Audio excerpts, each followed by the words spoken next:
자기야, 우리 부모님이 했던 이야기는 생각해봤어? 자기 부모님한테 물어보겠다면서?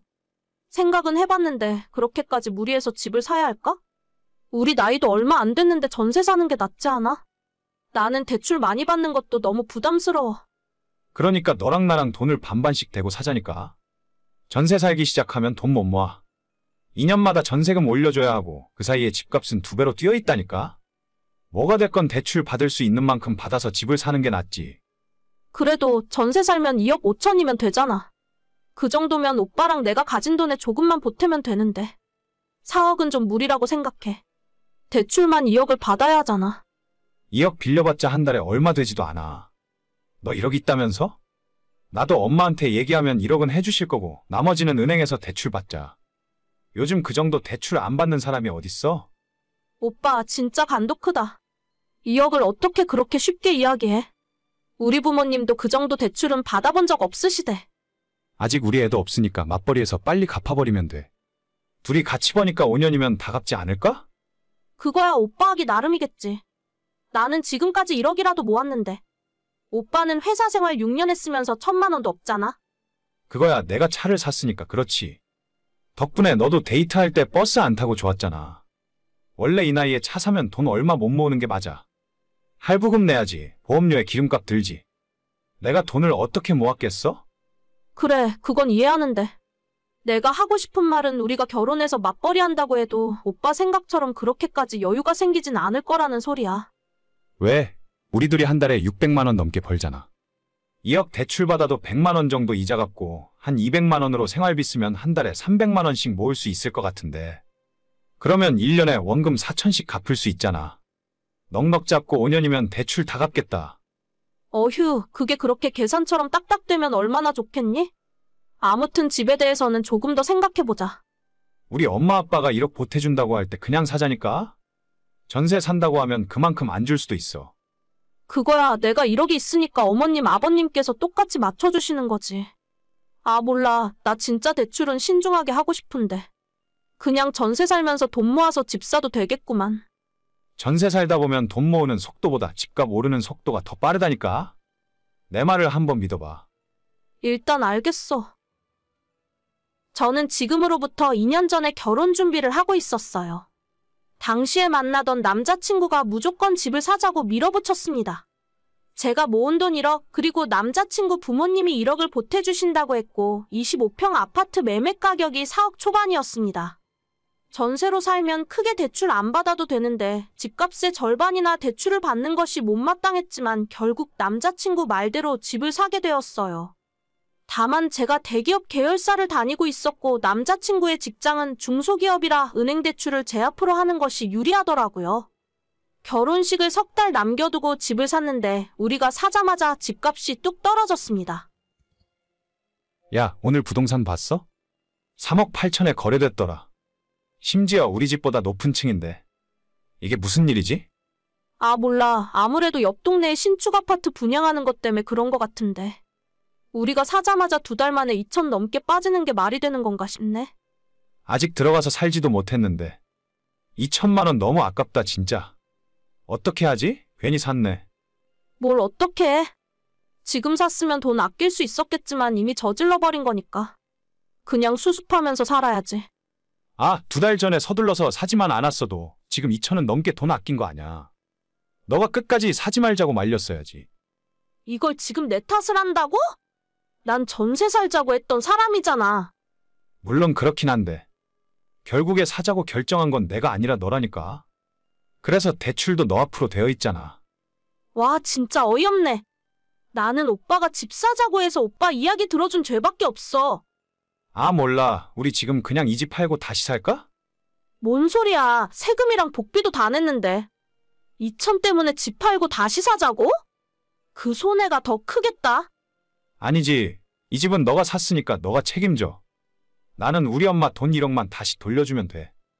지금 팔면 3억 8천도 못 받는데 오빠 돈 1억은 그대로 돌려받겠다는 거야?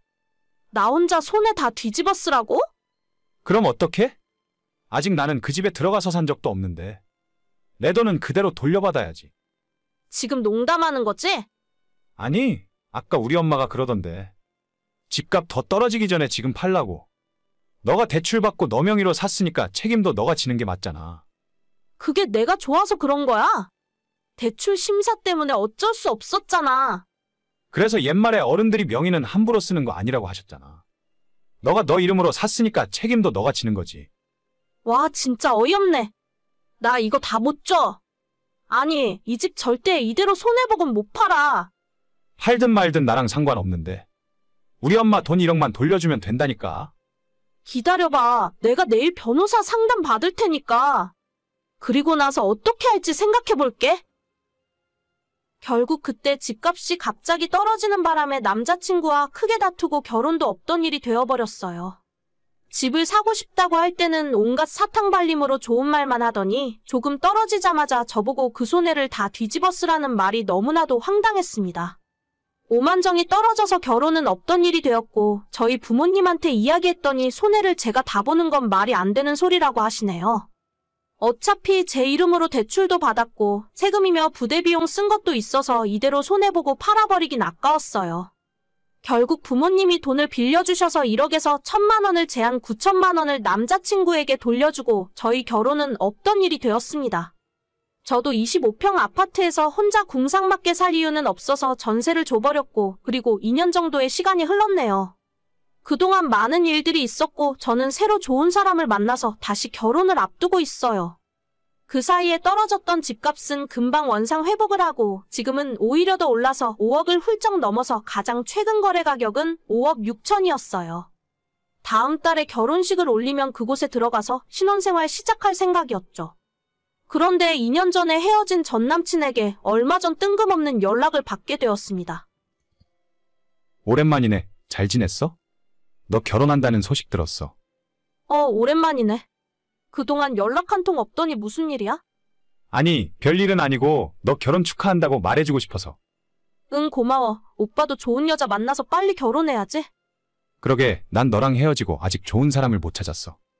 운명의 상대가 나타나지 않나 봐. 그래, 안타깝네. 근데 오빠, 나 지금 일하는 중이라서.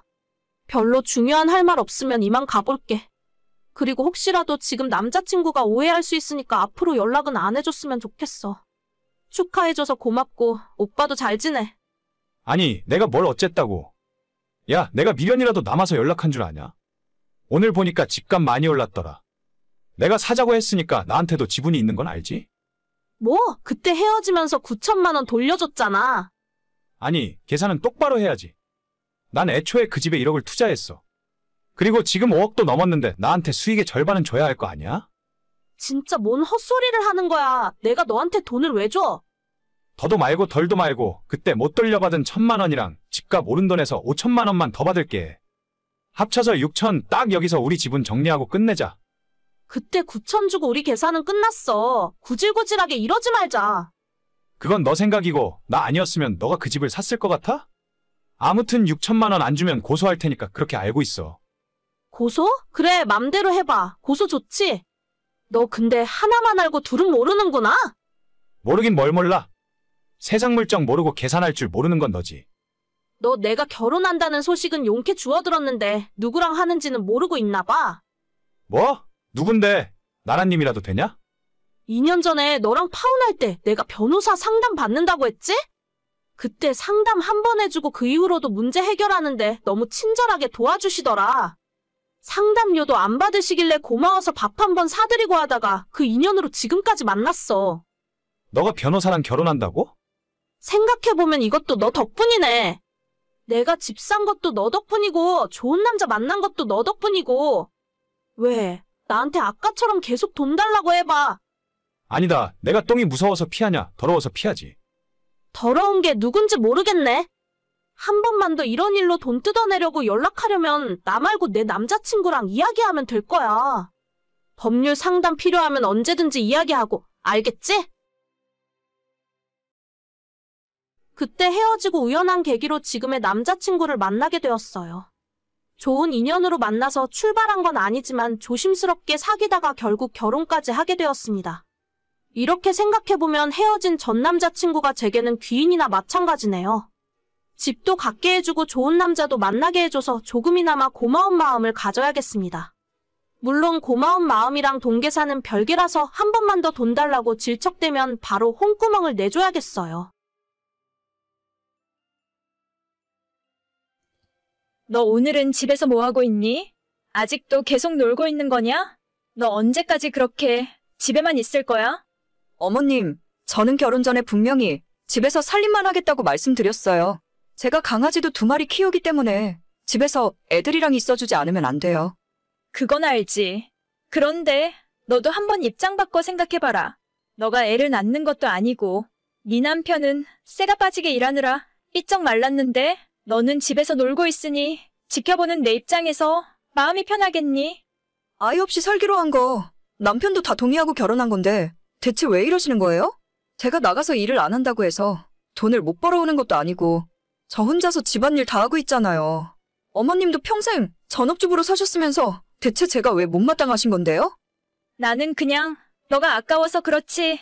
그 좋은 대학 나와서 젊은 나이에 집에서 놀고만 있으니까. 제가 좋은 대학을 졸업했든 안 했든 신경 안 쓰셔도 돼요. 자꾸 이러시면 저도 가만히 안 있을 거예요. 아유 됐다. 내가 말을 말아야지. 지 걱정해서 하는 말인데 어른 말을 들을 생각을 안 한다니까? 저는 올해로 결혼 2년차 33살 여자입니다. 시어머니 말씀대로 저는 집에서 살림하는 백수면서 동시에 백수가 아니에요. 결혼하기 전에 친정아빠가 작은 상가 하나를 제 앞으로 돌려주셔서 매달 월세로 150만 원 수입이 발생하고 20대 초반 미국에서 대학 다니며 유학하던 시절에 친구도 없고 너무 외로워서 밤마다 취미 삼아 노래를 작곡하고 작사를 한 적이 있었어요. 아빠 친구 분들 중에 연예계 쪽에서 일하시는 분이 제 노래를 듣고는 그 중에 몇 곡을 가져가서 기존 가수 앨범에 사용하셨죠. 덕분에 저작권료로 많지는 않지만 50만 원에서 많게는 100만 원 정도의 돈이 들어옵니다. 제가 6년간의 긴 미국 유학 생활을 끝내고 한국에 돌아와서 남부럽지 않은 대기업에 취직을 한 적도 있었는데 아침부터 밤늦게까지 이어지는 엄청난 노동 강도를 버티지 못하고 2년 만에 건강까지 다 망가지더라고요. 더 이렇게 살다가는 정말 큰일 나겠다 싶어서 직장 그만두고 집에서 쉬면서 살고 있습니다. 결혼 전에 남편에게도 나는 내가 일하고 싶을 때 일하겠다고 분명히 이야기했고 많지는 않지만 매달 제 앞으로 200만 원 정도의 돈은 들어오기 때문에 경제적으로 큰 부족함은 없었어요. 돈으로 따지자면 지금 저희가 살고 있는 신혼집도 저희 친정아빠 명의로 된 집에서 공짜로 살고 있는 거나 다름없기 때문에 남편에게 빌부터 산다는 느낌은 아닙니다. 하지만 이렇게 집에서 강아지 키우며 유유자적하게 사는 제 모습을 오직 시어머니 한 분만은 못마땅하게 여기고 잡아먹지 못해 안달이셨죠. 당신 엄마가 자꾸 나한테 이래서 돈 벌어오라고 난리야. 당신도 어머님이랑 똑같이 생각해. 내가 나가서 직장 다니고 돈 벌었으면 좋겠어? 우리 엄마는 당신이 하루 종일 집에만 있으면 심심할까봐 그런 거지. 나는 별 생각 없어. 당신이 나가서 일을 하건 집에 있건 맘대로 해. 나 결혼하기 전에 했던 약속을 잊어버리지 마. 나 분명히 내가 일하고 싶을 때 알아서 일하겠다고 했어. 내가 돈을 못 벌어오는 것도 아니고 나가서 일하라고 강요하는 순간 당신도 끝이야. 알았다니까. 엄마한테는 내가 이야기 잘할게. 얘기하기는 뭔 얘기를 해? 지금까지 이런 적이 한두 번이야? 대체 뭐가 그렇게 마음에 안 드신다는 건지 모르겠네? 옛날 분들이라 어쩔 수 없어. 어머님도 평생 일 안 하셨으면서 왜 나한테만 자꾸 나가서 일하라는 건데? 너무 기분 나쁘게만 듣지 말고 그냥 걱정되니까 하시는 말이겠지. 내 앞에서 당신 엄마 편 들 거라면 그냥 당신 엄마랑 살아. 왜 또 그래? 남편은 중간에서 이도저도 아닌 애매한 입장을 취하고 있었어요. 가장 확실하게 제 편을 들어주고 지켜줘야 할 사람이 저렇게 한 발짝 물러나 있으니까 그게 더 불안하고 답답하고 짜증나더라고요. 결혼하기 전에 분명히 제 말에 동의하고 집에서 살림만 해도 먹고 사는데 아무런 문제 없다고 확인하고 결혼했는데 대체 왜 생각이 쉽게 바뀌는 건지 모르겠습니다. 남편이 저렇게 우물쭈물하는 사이에 시모는 집요하게 저를 공격했고 허구한 날 잔소리를 듣는 저도 점점 화가 쌓여만 가고 있었죠. 내가 친구한테 들었는데 공공도서관에서 일하면 시간도 짧게 일하고 몸이 힘들지도 않다더라. 어머님, 저 진짜 지금은 일하고 싶은 생각 없어요. 제 나름대로 집에서 하는 일도 있고 계획하는 것도 있기 때문에 신경 안 쓰셔도 돼요. 그 계획이라는 게 뭔데? 2년이나 집에 있었으면 이제 슬슬 뭐라도 해야지. 사람이 집에만 들어앉아 있다 보면 점점 더 나가기 힘들어지는 법이야. 어머님도 나가서 일하신 적 없으시잖아요. 저도 그냥 내조 열심히 하고 집에서 살림 열심히 하겠다니까요? 30년 전이랑 지금이랑 세상이 달라졌어. 집에만 있으면 쓸모없는 사람 취급당하는 거야. 사람 사는 거 다 똑같아요. 남편이 저보다 돈을 더 많이 벌어오긴 하지만 제가 집안일을 다 맡아서 하니까 따지고 보면 비슷한 거죠. 그래도 모르는 사람들이 보면 너가 남편 벌어오는 돈으로 먹고 사는 기생충처럼 보일 거다. 기생충이요? 아니, 제가 뭘 그렇게 잘못했다고? 그런 말씀을 하시는 거예요? 이럴 거였으면 아예 결혼하기 전에 반대를 하시지 그러셨어요. 그때는 너가 조금 쉬다가 다시 일하러 갈 줄 알았지. 누가 평생 그렇게 집에서 놀고 먹을 줄 알았니?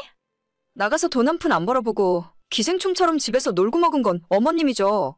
저는 제가 먹고 쓰는 것 이상으로 돈 벌고 있다니까요? 나 때는 다 이렇게 살았다. 요즘은 맞벌이 하는 게 당연한 세상이고 너는 어째 젊은 애가 생각하는 건 나보다도 못하냐? 자꾸 이러실 거면 그냥 차라리 어머님 아들이랑 그만 살게요. 제가 눈에 안 보여야 만족하시겠죠? 이따 오빠 퇴근하고 집에 돌아오면 짐 싸서 나가라고 할 테니까 그렇게 아세요. 저놈의 성질머리하고는. 그리고 그날 저녁에 정말 퇴근하고 돌아온 남편에게 당신 엄마 때문에 같이 못 살겠으니까 짐 싸서 나가라고 했습니다.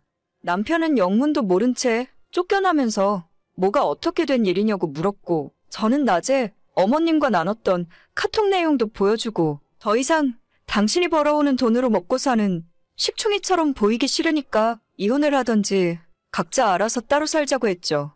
남편이 자기가 엄마를 설득해보겠다고 했지만 지금까지 한두 번도 아니고 더는 못 참겠어요. 뭐라 하는 이야기도 듣지 않고 남편을 집에서 쫓아냈고 갈 곳이 없으니 결국 1시간 떨어진 시댁으로 들어가더라고요. 남편이 시댁에 가서 뭐라고 이야기했는지는 몰라도 얼마 지나지 않아 시모에게 다시 연락이 왔습니다. 아니 너는 내가 뭐라고 한마디 했다고 진짜 남편을 쫓아내? 결혼 생활이 애들 소꿉장난인 줄 아니? 결혼이 장난이라 생각하는 건 제가 아니라 어머님이시죠. 남편이랑 다 합의하고 저희끼리 아무 문제 없이 사는데도 끝까지 이상한 소리하고 저를 식충이 취급하시는 건 어머님이시잖아요. 야, 내가 며느리한테 그 정도 이야기도 못하니? 사지 멀쩡한 애가 나가서 일하고 돈 벌라는 소리가 그렇게 잘못된 거야? 저 돈 벌고 있다니까요? 집에서 살림만 하면서도 매달 200만 원 이상 잘만 벌고 있어요. 그냥 어머님이 제가 노는 걸 보기 싫어서 생트집 잡으시는 거지. 제가 욕먹어야 할 이유가 하나도 없다니까요? 나는 세상에 돈이 전부가 아니라고 생각한다. 사람이 대학까지 나오고 많이 배웠으면 나가서 일을 해야 쓸모있는 사람이지. 어머님이 저 유학 갔다 오는데 학비라도 한번 보태주신 적 있으세요? 우리 부모님이 괜찮다는데 대체 왜 이러시는 거예요?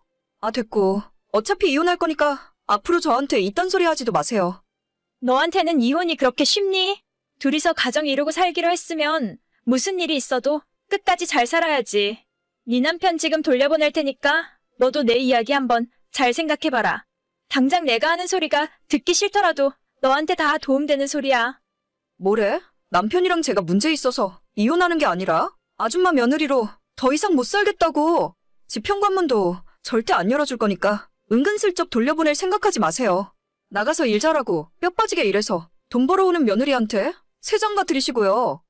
너 진짜 이렇게 끝내면 후회하게 될 거야. 후회는 내가 아니라 그쪽에서 하겠죠. 그렇게 저는 남편 쫓아내고 지금까지 혼자 살고 있어요. 어차피 벌어다주는 월급 없어도 저 하나 먹고 사는데 아무런 문제도 없고 여차하면 친정 부모님들에게 더 도와달라고 하면 그만입니다. 내가 알아서 나하고 싶은 거 하면서 살겠다는데 왜 그렇게 못마땅해 하시는지 모르겠어요. 돈을 안 벌어옵니까? 집안일을 소홀히 했습니까? 남편이 한 달 내내 일해서 300만 원 겨우 벌어오는데 저는 집에서 놀고 먹으면서 200만 원 넘게 벌고 있잖아요. 집안일까지 저 혼자서 다 하고 있는데 뭐가 그렇게 불만이셨는지 모르겠어요. 남편에게 너희 엄마 얼굴 보는 것도 싫고 다 지긋지긋하니까 빨리 이혼 절차 마무리 짓고 각자 인생 살자고 했는데 아직까지 대답도 없네요. 그냥 이렇게 뭉개고 있다 보면 제 화가 풀릴 줄 아나 봅니다. 식충이 취급받으면서 결혼 생활 계속할 생각은 전혀 없어요. 정작 우리 부모님도 가만히 있는데 왜 한 푼 보태준 적도 없는 시모가 저 난리인지. 그렇게 여자도 나가서 일해야 하는 시대라면 어머님이나 당장 나가서 일하셨으면 좋겠네요. 맨날 돈 없다고 용돈 달라고 하시지 말고요. 이제 아들이랑 같이 살 테니 아들한테 용돈이며 생활비며 달라고 하면 되겠네요. 오늘의 사연은 여기까지입니다. 구독과 좋아요, 알림 설정은 많은 힘이 됩니다. 다들 행복하시고 좋은 하루 되세요.